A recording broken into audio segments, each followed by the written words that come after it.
Now I'm going to share a couple of recipes with you for side dishes. While you're smoking your meats, you can put these together and put them in with the meat. So first off, we're going to do baked beans, and we're just going to start with canned baked beans. We'll take 2 cans. Well, first we're going to spray our pan, because in the smoker we don't want our beans to stick. So we'll spray the pan. Now I'm going to pour 2 cans beans in, already prepared, but we're going to doctor them up a little bit. I think you and your family will really enjoy this. Okay, my second can of beans. We're going to make a bunch. We've got a big group of people coming.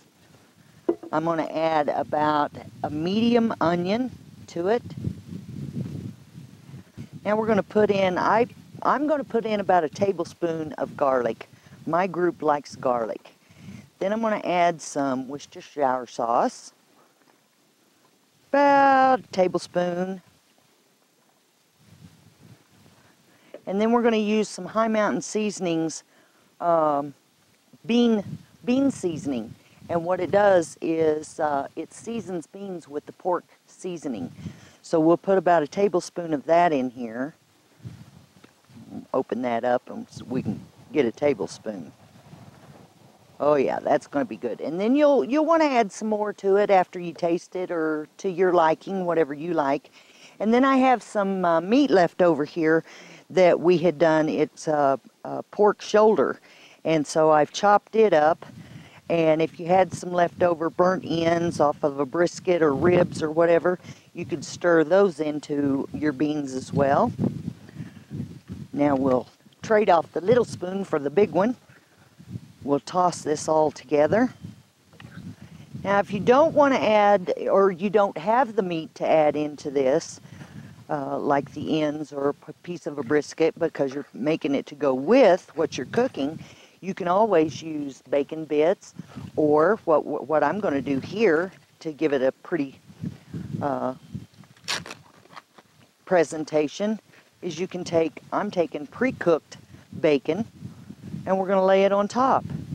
Once we get that laid on top, we're going to take some of the Western Sizzle Cajun bacon sprinkle, and we'll sprinkle that on top of our bacon, and that's going to give it a really nice flavor. So we'll get this all on there. Everybody loves bacon in their beans, right? Okay, let's sprinkle some of this on there. Into the smoker they go. What you're going to want to do is you're going to want to bake these for about the last hour of your cooking time on your meats, and they'll be good and hot and ready to go. Now we're going to talk about corn on the cob. Very quick, very simple.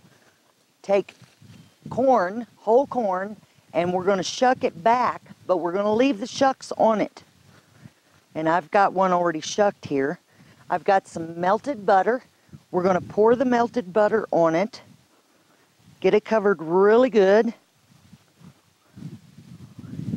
And then we're going to take, again, some, we'll do trail dust this time. This is High Mountain Seasonings trail dust.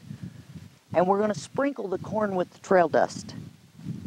And it's got lots of nice spices and lots of nice flavors in it. And it's really going to tender up this corn. It's going to be very sweet and spicy. Then what you're going to do is you're going to cover it all back up, put all the husks back on, twist the top of it, and it's a nice tight little bundle, and you'll put this in the smoker along with the meat about the last probably hour, but it depends on, you know, how done and how quick you're cooking. So usually about 200 degrees, not much more than that, and you'll have a nice side of smoked corn on the cob.